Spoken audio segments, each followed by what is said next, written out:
Okay, we are recording. I'll go ahead and call the meeting of the library board for January 26th, 2021 to order. The first thing on the agenda tonight is to recognize our new members briefly. So Nivea Miranda, Liz Koner, Shelby Henderson, and then our existing members, Allison Addison and Beverly Brackett. And at this point, what I need to do is take nominations for the chair's position. I have a nomination for the chair. I would like to nominate Allison Addison. Okay? I'll second that. Okay. Any other nominations? Okay, we'll close the nominations.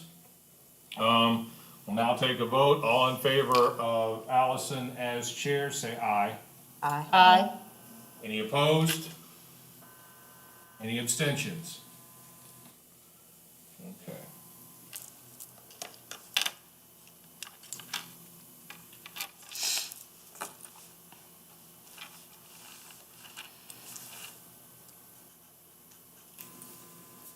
All right, Allison, from this point, I'll turn it over to you and we can proceed. Perfect. Well, first, welcome everyone. We're very excited for all our new members and to have you. We first need to approve our minutes from our last meeting, which was actually back in July. I know Blair sent those out. I also was not in attendance for that, so they look accurate to me with us not having been there. So I put forth an approval for the minutes, if someone would like to move to approve the minutes for the July 28th meeting. I'll move to approve the minutes. I'll second. Where was the second? Beverly? Okay. Perfect. All in favor say aye. Aye. The minutes are approved. Should be good. Do we have any public comment? Would you like to say anything? Or has anything been submitted ahead of time? No, ma'am, I did not receive any emails from the outside, and we do not have any comment at this time. Perfect. Traditionally, when we are in more open settings, the Friends often have someone come and give a report. I think they're not able to do that as much in this setting. So Blair, do you have any report from the Friends of the Library Group? I can briefly relay a couple of things on behalf of the Friends. They are actually working. One of the things that I think that we discovered or talked about rather at the last time we were able to have a meeting was about them maybe working with a book dealer or something like that. They actually are. There's a gentleman out of Knoxville, Tennessee that they're working with, and what they're doing is they're monetizing some of the books that they really had already discarded or were not really able to do anything with. And past times, we were actually sending those over to our solid waste department here with the county and having them take them for recycling up in North Carolina. What has happened now is this gentleman that they're working with is actually able to he takes all the discards and he goes through them and sees if they're, about three different places that he's able to get, some sales on. I think one is on Amazon. Another one is McKay's Used Bookstore up in Knoxville. And then if nothing else, apparently this McKay's has a really big paper recycling bin out back that they're allowed to go ahead and get rid of anything that just cannot be sold, period. So now instead of us sending anything through solid waste, we're sending everything with this dealer. So in addition to the sales that the Friends have started having again, they're doing sales by appointment every Thursday. So instead of having just a wide open sale every second Thursday of the month, they're having a sale every Thursday, 12:30 to 3:30, and they're doing it by appointment. And they've actually been doing pretty decent. But then in addition to that, they've monetized a lot of the other things that while we were closed to the public and while they weren't having sales yet, they went through the basement and did a massive weed out cleaning, and a lot of what they cleaned out then went with this dealer up to Tennessee. So they're actually getting a little income both from sales again, from sales in the lobby. They have put together a bunch of bags that they have just grab bag kind of thing. It's brown paper bag, you don't know what's in it, but you get 8 to 10 quality books on all different topics, and they're all $3. And then they still do have sales in our lobby in Walhalla, sales at the Seneca Library, and also they're still selling down at M. Tannery and Sons on Ramcat Alley. That's bringing in a little bit of money. They also applied for and received a CARES Act grant because of all the income that they missed. So they actually got a CARES Act grant to be able to replace some of the income that they lost. So the library actually is still getting a pretty nice infusion of funds from the Friends of the Library. So they're in very good shape right now as far as doing whatever they're able to help us out, and they want us, the staff, to come up with some projects and things. They are gonna fund our summer reading this year, depending on whatever that looks like. They are gonna fund some wish list items for each of our branches as they've traditionally done, and then they're gonna fund, they wanna fund a couple of special projects as well. So we're actually really happy with what the Friends have been able to do. I mean, they're soldiering on and really doing whatever they're able to do right now. Some of their members have been working in the basement of the Walhalla Library practically every week. Some of them come almost every day. But they've worked it out to where they're spaced off in different rooms. They all wear their masks and that kind of thing, so they're not around each other. And I think once the vaccine gets out there, especially since many of our Friends members are older, I think once the vaccine gets out there, I know personally of a couple of them that have received it, and once they get their second dose and they feel pretty comfortable, I think they're gonna come back in and do a little bit more and volunteer. Some of them also volunteer with us for doing other projects in the library, and we're gonna start to see a few of them come back, I hope. I don't know about like a wide open sale again, probably not until some of our processes and procedures change as well, in terms of how many people we wanna have in the building and how many they're comfortable with. And honestly too, how many of their staff are comfortable having a normal sale again. I think until all of that happens, there probably won't be, but I think they're really actually not doing too bad with their substitutes. So that's kind of where we are with the Friends at this moment. They're soldiering on and doing as well as they can right now, and really, I'm very pleased with what they have been able to do for us. Awesome. That's great. Thank you. So traditionally, we used to have committees long ago. I'm going to defer to Blair to tell us a little potentially about this, which I think were more an opportunity as members for us to be engaged with specific roles happening within the library. We have not had assigned roles with those committees in a few years at least. So I would propose that we discuss the committees and whether we would like to reignite and bring them back and have each of us with a different committee that we report on each meeting, which basically means engaging with the people on Blair's staff that do those specific projects. Or if we would like to retire the committees off of our agenda and move forward just without having committee reports, which I think we can do. Well, as far as retiring them officially, that's also, they're in the bylaws, so it may be Okay. something that, like, we have to wait for the next meeting and change them in the bylaws. But I certainly think it would be fine to say that, you know, we really don't want to be, I mean, the purpose for the committees really was that, particularly in times when we were doing a lot of new things and there was hope of new libraries and that kind of thing, the committees were helpful because, as Allison pointed out, that kind of, just like our county council has various committees where they have the labor committee or this committee or that committee that they do sort of work in a little subgroup. You know, and also just it's an expedient thing too, because anytime we want to do something, if there's a number of us in the room, then that's a quorum and that's a meeting, and so we have to be careful about that. So the committees were such that, yeah, if 2 or 3 people wanted to get together and advocate for something or do something or whatever, I mean, I can honestly say that as far as like, for instance, the community relations or capital projects, again, a lot of that was sort of involved with the hope of getting new libraries, for instance, renovated facilities in Westminster and Walhalla, new library in Seneca, maybe new standalone library in Salem.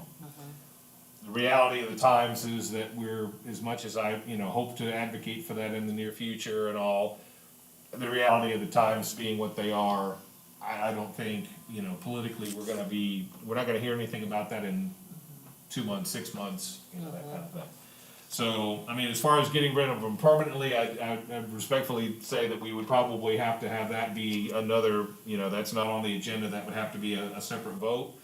But as far as whether we wanna, do anything with them tonight or not, that's fine. Like, if we'd rather not appoint members to them and stuff, I think that's fine, because we haven't been doing anything with them for a while, so I think that's fine. Either way, whichever way y'all wanna go on that. Well, so I'm curious then, so then what would our roles be without a committee? Well, right now, mainly members at large, yeah. Eventually, later on in the meeting, we have on the agenda for election of officers, in addition to a chair, we also need a vice chair and a secretary. According to the state library's rules, we're supposed to have a treasurer, but since we are a county department, the board doesn't really have any financial responsibility other than maybe over some gifts or other things that we might have separate from county and state funds. So we've not had a treasurer in the recent past. Another thing that we may wanna bring up at the next meeting is maybe combining and having secretary treasurer. At least maybe that person could also just keep track of the financial reports I send out or something like that. So we will have at least 2 other officers, a vice chair and a secretary, that we'll elect later in the meeting. As far as the committees are concerned, I mean, that's again, maybe you all just wanna not have that for the first couple of times, and then as you all decide what you want to kind of take on or advocate for or whatever, then it might be to where you wanna have the committees. I mean, that would be my recommendation, would be that maybe the first meeting or 2, you all just kind of decide the direction of the board and kind of what you want to see. I mean, obviously, right now, mostly what we're doing is trying to manage the pandemic. Right. Obviously, in the future, we as staff have hopes for doing more programs and getting back to what we think of as a little more normal. And then at that point in time, if you all decide that you like to take on some of these special projects and have a committee, I mean, that's my personal, I don't, you all are the bosses, you tell me, but my recommendation is maybe that you just hold off a meeting or 2 till we kind of get everybody in and comfortable and get the positions filled, and then, if you want to start taking on the committees again, or if you decide that, hey, we don't really need all of these or whatever, then we can make changes in the bylaws. Sounds good.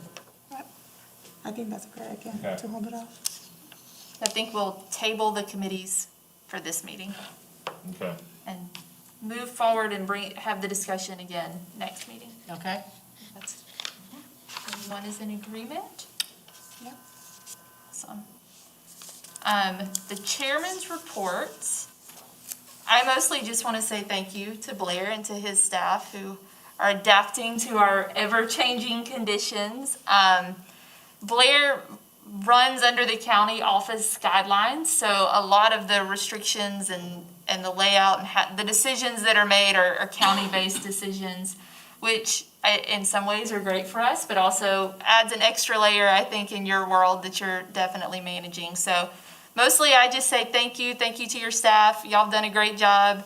You've done a great job communicating with the community via social media when things do need to change on the fly, which is just kind of the nature of where we are. So that my report is basically a thank you to all of y'all. Thank you, and since we do operate as a department of county government, I mean, the library is kind of in a unique position because we have the board, which you have some responsibilities and things, and then I have, we have, as a department of county government, we're under the county when it comes to HR, finance, that kind of thing.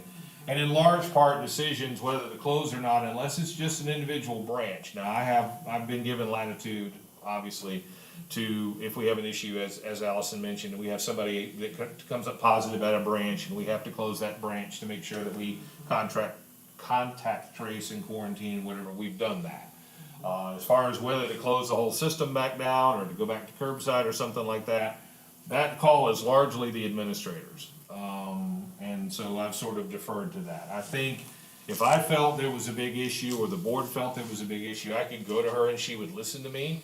We have a good relationship like that, and I think if, you know, if we decided we needed to close up the libraries altogether for a period of time, she would listen to that, but for the most part, I have taken my cues from her. Because she, you know, has been very clear about, okay, which departments we need to restrict, which ones can stay open, the protocols for how to be open and that kind of thing. And I think she does also trust us at the library as far as our procedures or protocols, you know, what we're doing as far as cleaning, quarantining the books, you know, all that kind of stuff. And I am glad to say, and I'm sure a lot of it is just total luck, but I am glad to say that so far we've only had 3 positive cases among all of our 31 staff. None of them do we believe were from staff to staff spread. They got them from family or from, you know, outside. And so far I feel like, you know, we've been able to manage pretty well, and everyone is careful even when they're outside of the library. And of course, right now we do have the mask ordinance in place. If for whatever reason that should expire, you know, I may come back to you all and ask to make sure that we can at least say that when you're in the library, you have to wear a mask. But again, that's something we've sort of deferred to county, you know, up to this point. So thank you. I would also, when we move to my report, will echo those sentiments. Yeah, absolutely. We have moved to your report, so we're gonna turn it over to you for the director's report. And yes, I won't take a lot of time, but I do want to briefly just again thank my staff for the work they've done. I mean, obviously it's been a unique situation. Everyone's dealing with it in the world, and you know, now we're dealing with it in for almost a year and that kind of thing. But librarians, by their very nature, are dealing with people. I mean, that's what we do. That's why we're in this. I mean, we might be introverts and we might, you know, not deal with people all the time. But our job is to deal with people. I know there's probably people still out there that think, you know, we deal with the books and but you know, we deal with the people. And so, a situation like this where we've had to so constrict, not even like our programs, our meeting room use and that kind of thing, but just how we can even interact with people, because we do have to be careful. You know, we have these sneeze guards, we have a barrier. For a long time in the library world, the whole notion has been not have barriers. I mean, there's libraries out there that have gotten rid of big circulation desks and have small stations and, you know, all this other sort of thing. So from the library standpoint, I mean, it's really been hard, I think, on a lot of the staff. I think morale is doing okay, but at the same time, I think they've kind of hit, not a break point, but sort of a, wow, we really gotta just keep going, you know, that we gotta keep going, because, this has been hard on them. This has been hard on the staff. I mean, they're dedicated people, they're dedicated to helping people, and when they're not able to do as much of that in the roles that they had before, I know it's frustrating for them. So I do appreciate, and just wanna get it on record, that I very much appreciate my staff, got the best staff out there. They've been able to maintain what we can do in terms of the services, virtual programming, you know, the take-home kits, a lot of the other things that they've been able to do in place of us being able to have meetings and programs. Just keeping up a good social media presence and that kind of thing has been very helpful for us in being able to stay engaged with the library. Those 2 months that we were closed were probably the hardest thing that I've been through in my career, because, like for instance with the tornado that we had last year in Seneca, ordinarily the library would be front and center helping recover. We couldn't be there. We did a few things. We did collect some books for one of the teachers that was putting together busy bags for the children that, while the electricity was out in Seneca and they didn't have even their screens, they had something to do. And we contributed to that, but it was really, really hard for us to not be able to do what we do and have Wi-Fi and serve the public. I mean, our Wi-Fi is on in the parking lot 24/7. We can help some people out that way. But it's been hard. But at the same time, I just give my folks all the credit for the work that they've done and all the things that they've been able to do as much as we can while we're in this situation. So they've adapted, they've made do with less, or been able to change something, or, you know, anything that they could do to make services and some fun available to the public. So I give them all the credit. Just very briefly, I will say that a couple of things, I guess, that have come up since you received my report. Believe it or not, they are still working on some of the projects, and we'll talk about that. One of those under old business, but also the roof on the Seneca Library is 20 years old. There's actually been money in the budget since last year to replace the roof. Then the pandemic hit, and then a tornado hit, and then anybody who puts roofs on anything was up to their eyeballs in roof work. So sadly, it's taken a while, but I know Mr. Julian, Lake Julian, the head of facilities maintenance for the county, is working right now to get additional bids. I think they may have one bid already, have to have 3 bids, and then we're hoping that that might happen this spring. The desk at our Seneca location is being done. We've signed off on that. That was a very generous donation from Betty DeBose, the former librarian who passed away. She was the longtime librarian at Seneca. Her family foundation, her family's foundation is actually contributing the bulk of the money towards the desk, and also our friends of the library have kicked in a little money. We will have a new service desk in Seneca, hopefully March, to replace the one that's been there since the 80s. So that one is underway. That will be dedicated to Betty DeBose, who was a longtime librarian. She was the librarian when they opened the Seneca Library years ago, when it was the city library, long before it became part of the county. Wow. And she recently passed away, so we were planning on a new desk there anyway, and so we were able to get some assistance from her family, from her daughter-in-law, and actually her granddaughter works at the Seneca Library now. Oh, cool. Anna DeBose Goss, so that's pretty cool. And we got some assistance from them and from the friends. So that new desk is currently being constructed and will be installed hopefully sometime in March. The state library presents its budget request to the legislature tomorrow, actually. If you're interested, normally we would have a group go down. In the past times, we've had a group, some board members, some staff, go down to Columbia and visit our legislators there in Columbia and kind of lobby for the state library's budget, which is also our state aid. The state aid is basically federal money that's passed through and administered by the South Carolina State Library, and then it comes to us. And so normally every year there's a hearing, and they present their budget request to the K-12 subcommittee of Education and Public Works is the committee, I think. And we usually go down. I have already sent an email to Mr. Whitmire, who is actually the chair of that subcommittee, and of course expressing our hope that he would support the state library's budget request again this year. Actually, Mr. Whitmire is a good friend of the library, and I've talked to him on numerous occasions. I know, everybody has their hand out in Columbia, but he has been a very big library supporter. As a former educator, he's a very big library supporter, so we've appreciated his support, and look forward to when they have the meeting tomorrow. It's an hour and a half after House adjournment, so it's sometime in the afternoon. You can actually get on the state government website and see, at least to get audio of the hearing. I don't know if it's on camera, but of course almost everything's being done virtually right now in Columbia with the pandemic. So that's why we're not there this year to present and actually meet with our legislators in their offices, or call them out from the House floor and meet them in the lobby, because nobody's in the lobby right now in the State House. But if you have any contact with Mr. Whitmire, I would encourage him. I can give you the figures for what the state library request is for this year.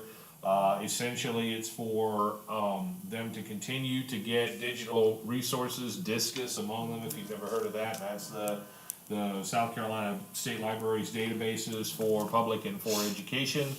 Also some salaries for the state library they're always concerned about making sure that they can get money from the state to pay salaries rather than it coming out of federal, because we never really know what the federal government's gonna do. And then they're asking for us to be moved from $2 per capita for state aid to public libraries, $2.25 per capita in state aid for public libraries. I'll get it wrong, but either the House or the Senate voted for that last year, and then COVID hit, the pandemic hit, and so they decided to just do a continuing resolution, kick the budget down the road to this coming year, and now they're back in Columbia, so actually they're going to pass a budget for this year, which is 2/3 gone, and then, 21-22. So obviously, we're looking for 21-22 with the hope of them increasing us a quarter per capita, which would be pretty good. That would give us an additional 18,000 some odd. I don't have the number right in front of me. That would give us about an 18,000 additional dollars in state aid, which is always helpful. The state aid makes the difference basically because most of our local money, if you were to look at the budget description, most of our local money goes to building maintenance, salaries, books. So state aid in large part oftentimes is what we can do to make the difference. Of course, this year we haven't been able to do near as many programs and near as many special things like that, but oftentimes state aid is what we can do to buy new technology, to buy new equipment, to have programs, to have speakers, to do any of those kind of things. So really for us, state aid makes a difference between, hey, we're barely here, or, we're paying our people at least, and we got the doors open, and we can keep the lights on and the AC running, and being able to be a full service library. So we're always very happy for state aid and any increase that we can get in state aid. It kind of went down, of course, a few years ago with the recession, and the various libraries in South Carolina, library directors in South Carolina have worked hard to every year ask to get the state library to ask us for an increase in state aid. And so for us to be back at $2 again per capita, but interestingly, and the reason why we keep asking and keep pushing and whatever is because before the recession back in 2008, somewhere along in there, we actually were at $225, $250 per capita. And then after the recession, it kind of went down, and of course, we're kind of on the trailing edge.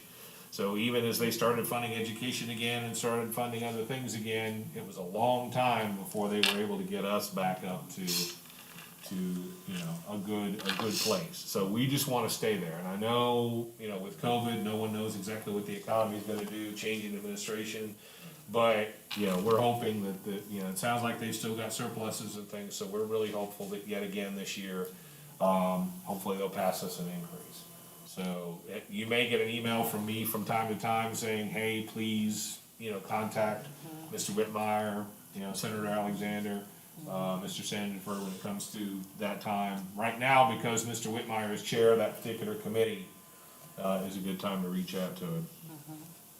Can I ask you, Blair, what is our fiscal year? What does it run? Our fiscal year is in county and state is 1 July to June 30. Okay.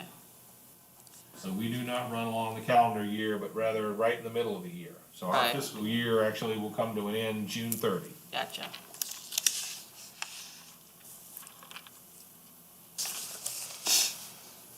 So it's interesting, so in looking over the budget, and I'm totally just getting my head wrapped around all this, we have a pretty good balance that was not spent, so what happens to that money?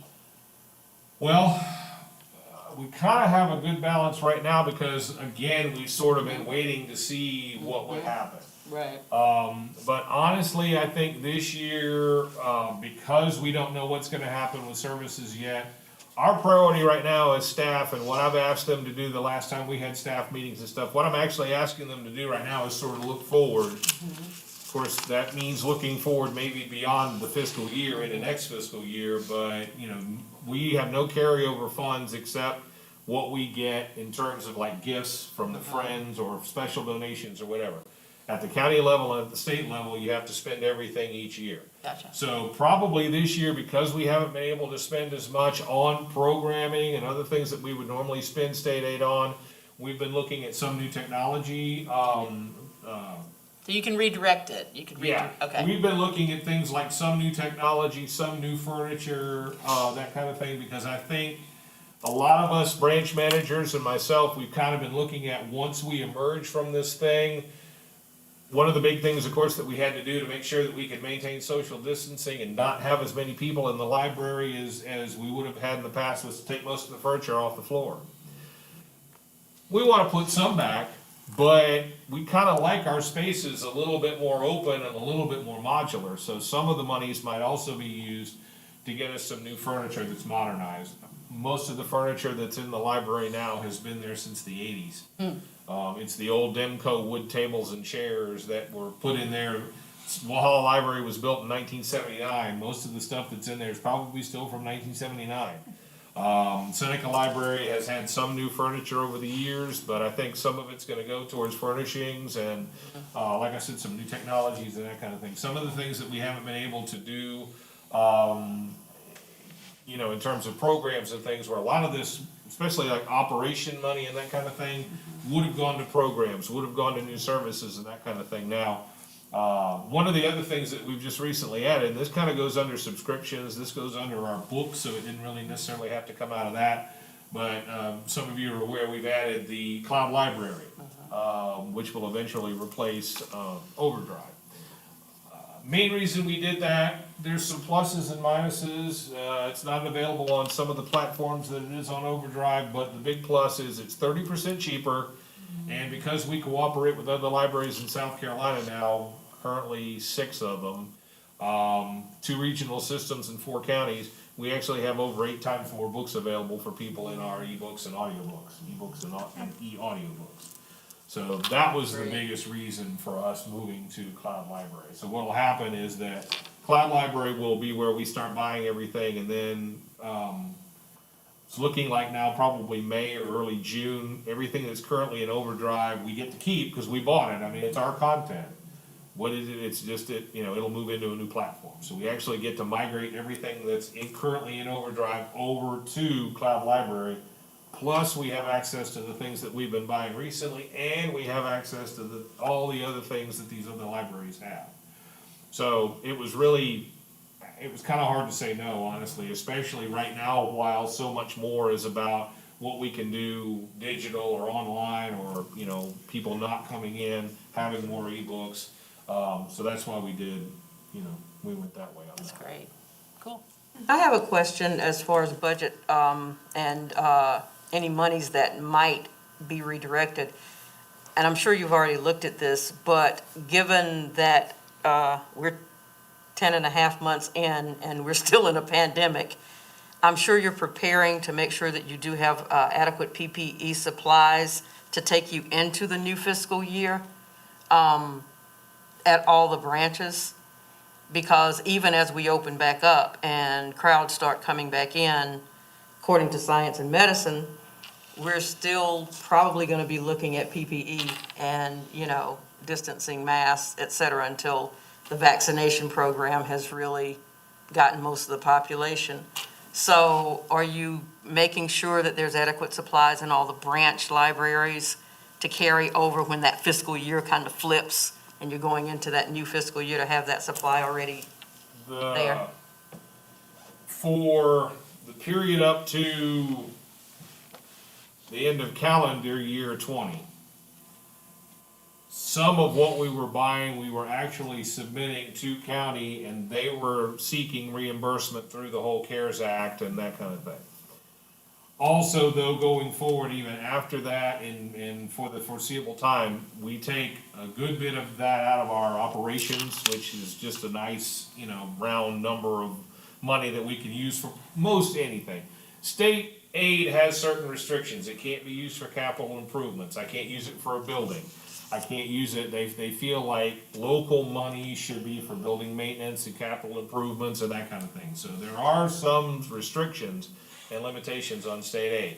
PPE, though, is definitely not one of them. So we have been, I mean, anytime we need any kind of PPE, we just get it. We don't even, I mean, there's no question, there's no, oh, can we afford this? I mean, if we had to cut some other things in our operation budget to make sure we had PPE, I mean, we have masks, we have gloves, we have sanitizer, I mean, anything we need. The only thing was, back when it was hard to get some of these things, we were scrounging, obviously, as everyone else was. But especially now that the supply chain is better and it's out there, I mean, Janice Lovinggood, our administrative assistant, probably orders masks and gloves a couple times a month. I can pull a supply of disinfectant from the county pretty much anytime I want it, because they got a huge, amount of disinfectant and other supplies and materials from when all this first started. They were able to draw it from the CARES Act and from the federal government. So disinfectant, masks, pretty much anything we need for, pandemic mitigation, we can get it, no problem. No problem. So following on that and reading through the report on the different library branches, one in particular said that some patrons come in without a mask, even though it's a county ordinance. Is it, do we have to let them in to the library? Even though it's a county ordinance? How do you handle that? The advice that we've been given now, at every branch, they have masks available. They keep them right up there at the desk. If somebody comes in and just says, oh, I forgot, or whatever, Right, most people will take one. right. Very good. Because of the way the ordinance was written, to where there are medical and religious exemptions, and then of course Okay. you have other restrictions like HIPAA and all, where you can't ask too many questions, we sort of take them at their word to a point. Right, If they repeatedly come in, though, I have allowed the staff to ask them maybe to produce some documentation on whether or not it truly is a medical thing. I don't think we've actually had to do that yet. But you tolerate it to an extent because we are an open public building. yeah, However, at the same time, our policies say that, people are expected to follow state, county, or national, state, and local ordinances. Well, the mask thing is a county ordinance. So if we get to a point where somebody is really causing us a problem, we can ask them to leave. I know it's Not a touchy, great public yeah, relations thing, but if it does get to a point where we feel unsafe, we can ask them to leave and do it under the guise of, you're not following a local ordinance. yeah. It's a touchy situation Yeah. though, because you don't wanna, nobody wants to, especially in the library world, none of us wanna play cop. Right, for real. You're just glad they're coming to the library at this point. So it can get touchy, but we are sensitive to, because that also affects other people, other users in the library, and it affects our staff. And of course, the staff can retreat behind our sneeze guards and all that other kind of thing. But yeah, we do try to deal with it on a case-by-case basis. We do try to enforce it, but there are times, just like any other rule out there, it's like you can blow by that speed limit sign doing 10 miles over, but unless an officer sees you do it, you're gonna get away with it. And, Yeah. but for the most part, I have to say, we've been fairly lucky even there. Most That's people have played along, even if somebody comes in without, like I said, we keep a box of masks for the public at every service desk in every branch. And most people have been good about putting one on. That's great.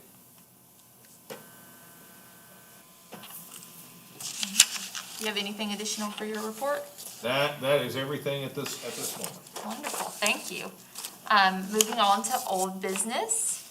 Blair, can you update us on the changes to the library card policy and any action we may need to take related? This is mainly just for your information. We don't need to take any action at this time. In fact, the board previously did vote, because part of it pandemic, part of it to make more resources available for, particularly the high schoolers, not so much the middle schoolers, but especially the high schoolers. Some libraries in the state have made it to where people that are not over 18 yet can sign up for a card, online. And then our intent was just to mail a postcard to their family and say, hey, your youngster has applied for a card, if you wanna get a full service card, cause it would have certain restrictions on it. They could get to electronic materials, they could get to some other things. They wouldn't really have full privileges though, and for like our DVDs and that kind of thing, until their parent did come in and sign. And of course, during the pandemic, we didn't really want to do that too much. We've had a few hangups though, not so much on our end as it is with our library system, like our computer system and all, and how it would handle that, how we would get people signed up. We also sort of paused on it because at one point in time, Overdrive had a thing where they were allowing kids to sign up with their school ID, and then they could use the electronic resources. And then unfortunately, after the fact, we found out that the only school in Oconee County that had signed up for that yet was West Oak. Not all of them had. So we went back to the drawing board, and now we're trying to rework that. So we do have board authorization to be able to allow these electronic only use cards. Once we have it, I think we're pretty much there, but it's just that with the pandemic and everything, we want to get it going because it's for the pandemic, but at the same time, it's been a little hard to work with our computer system and our folks that aren't even here. We actually have all of our computer system stuff hosted in Virginia somewhere. So it's been a little bit to work with that, but we are still working on it. I just wanted to let you all know that will be a thing fairly soon. We also do still have and will have the way to sign up electronically without having to come into the library. We do have a link on our website that you can sign up for a card electronically and use the electronic materials. If you want to come in and borrow books again or whatever, then you do have to come in, bring your ID, and we give you a regular card. But we do have a way of signing up as an online borrower, and you can use the electronic resources without ever having to come into the library. We started that in the pandemic, and we will continue to do that even once the pandemic has subsided a little bit. We will continue with that. That's great. That's a good service to be able to offer, and electronic resources. You don't have any fines. You don't. They're not late. They don't get lost because it's electronic. It's just electrons. So we will continue that. A few things that we've been doing, like the virtual programs, like the electronic card, we will continue even after the pandemic. But this is something that regardless of the pandemic, we will want to have that so that the high school students do have access. I mean, anymore, a lot of them do have assignments, reading assignments and papers and that kind of thing, and maybe the school library only bought one copy or, that kind of thing. So we want to make these resources available to them, but, we're still kind of working on the details. But I'll be sending out an email. I'll let you all know. Like I said, we've already pretty much had board authorization for that, so we are working on it. I'll send out an email to y'all when we know, when that's exactly. And of course, it'll be a big splash. We'll put it out there for the public and publicize it and everything, so you'll hear about it anyway. When we actually do that. So it is still a thing, we're just not quite there yet. Great.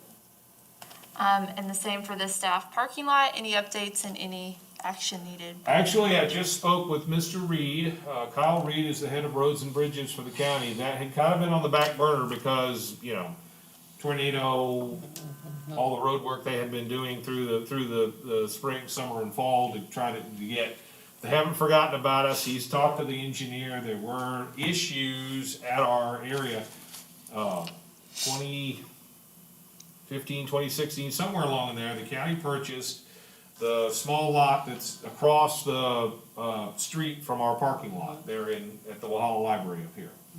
So there's a square lot right there that's across Westview Drive from us. That we intended to put a permeable, like a gravel, so we didn't have to have a retention pond or whatever. We intended to put a permeable lot there for staff parking so we could free up the paved spaces for the public. There were some issues with the South Carolina Department of Transportation in terms of where the cut-in to the road should be. Westview is a state road or state maintained road apparently, so there were drainage things. They didn't want to cut in right there and have drainage. So they said, well, we had to be over on Chestnut. The problem with Chestnut is then the town of Walhalla comes in and says, we don't want you cutting down these big oak trees along here for aesthetics. But the state DOT says, well, that's a line of sight. So we're kind of still trying to figure out, will DOT let us put a cut in somewhere else? Will we be able to stay with the trees after all? Do the trees have to come down? Walhalla won't be happy until DOT's happy. DOT won't be happy until the city of Walhalla's happy. We're kind of in limbo right now, but I did speak with Mr. Reed just Friday? Anyway, within the week, and they are still working on it. They actually are still working on it. They haven't completely forgotten about us. At some point in time, we'll be able to get I think it was about 18 spaces in a gravel lot that our staff at the Walhalla Library can park over across the street, and that will open up more spaces for public parking in the paved spaces right there in front of the library. But right now, it's still kind of dream. And not a, I mean, it's real, but there's nothing on paper yet as far as like when they're gonna come grade, when they're gonna come lay down gravel, that kind of thing. So, but it is still in the works.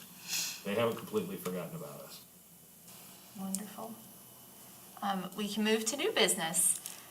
An update to the board bylaws with respect to officers, and then we need to accept or adjust the calendar that Blair gave us prior to the meeting.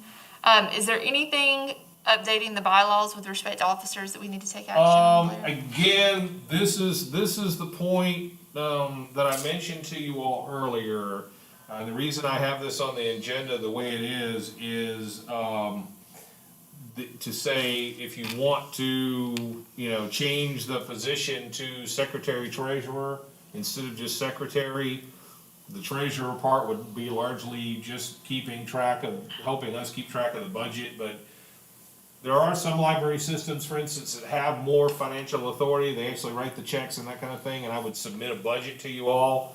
Well, pretty much every year, I just get a budget from the county, and this is what I get. So having a treasurer in the true sense where you would sign the checks and all that kind of stuff, not really.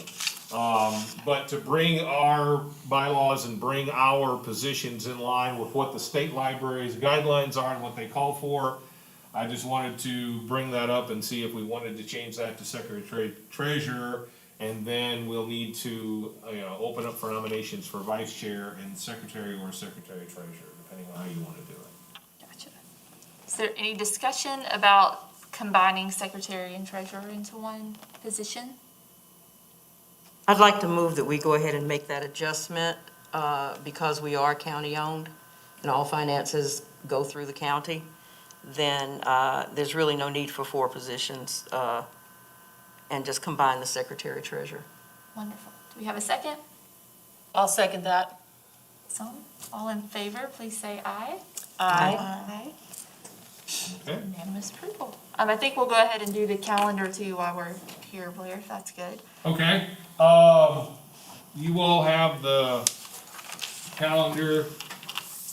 The trick to the calendar is that because all board and commission meetings have to be held in this room now, we have to share the space with a lot of other boards and commissions and of course county council. So we used to meet every 4th Monday. I believe it's the Board of Zoning Review, Board of Zoning Appeals, something like that, often has meetings on Monday night. Not every Monday night, but we couldn't be in conflict with them. So I've arranged it with Ms. Smith, the clerk to council, where our meetings will be on Tuesday night, the 4th Tuesday of every month at 5:30. So the dates are here listed for you tonight, of course, the 26th. And then the following, we meet every other month, and it would be on that 4th Tuesday of the month at 5:30 here in these chambers. So you'll just want to take a look at this calendar. If we do need to make any changes, then we'll have to motion and second to accept the calendar, and then make a motion to change the calendar and then accept it. But if it's okay as it stands, then you just need to move and second to, accept the calendar as is. Do we have any proposals to change anything on the calendar? Okay, do we have a motion to accept the calendar as proposed? I move we accept the calendar as proposed. Second. All in favor, please say aye. Aye. Calendar is accepted as you proposed it, Blair. Okay. All right, and then, given that we're gonna just have the combination position and basically have 3 officers, then you'll wanna go ahead and open it up for nominations for vice chair and for, and then we'll vote on that, and then secretary treasurer. Perfect. We are opening the floor for a nomination for vice chair. Do you have to be present to be nominated? Sorry. No? I just wanted us all to know. No, I don't think so, I'm not sure, I mean, That's it's, true, 'cause there's more we've done that before, but, it's kinda like, well, if you're not here, you get appointed. So the floor is open for nominations for vice chair.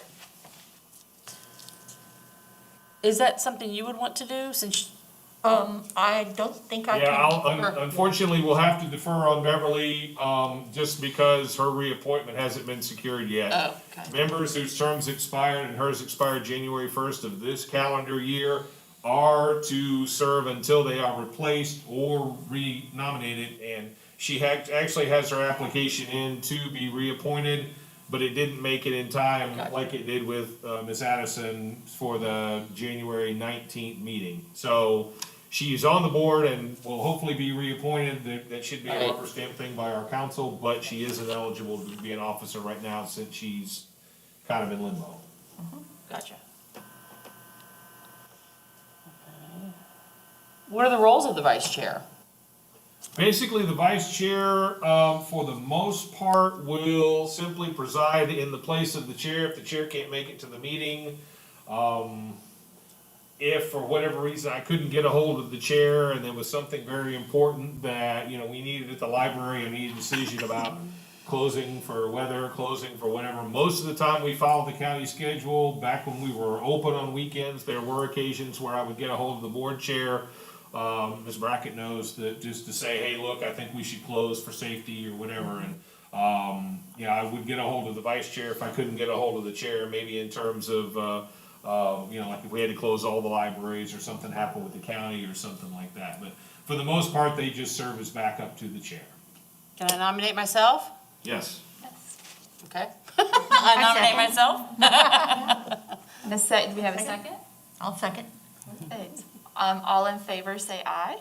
Aye. Congratulations. Back you up. Welcome, Vice Chair. Back up. Okay, and now Secretary Treasurer. Perfect. And Blair, can you just briefly go over a little of what those responsibilities will be as well? Okay, again, as far as treasurer's part of it is concerned, mainly you could keep a ledger of the reports that I send you. I could certainly, update that person on any gifts and other things that are not controlled by the county or the state. But for the most part, as far as the secretary part of it is concerned, the secretary, if you read the bylaws, is supposed to be the one to keep the minutes. But many years ago, I know previous secretaries asked for a staff person to be able to do it, mainly so that the secretary could be engaged in the meeting and not having to sit here, the whole time. In the past, the director would oftentimes bring a staff person with them, so they wouldn't have to do like I do, where I run the meeting or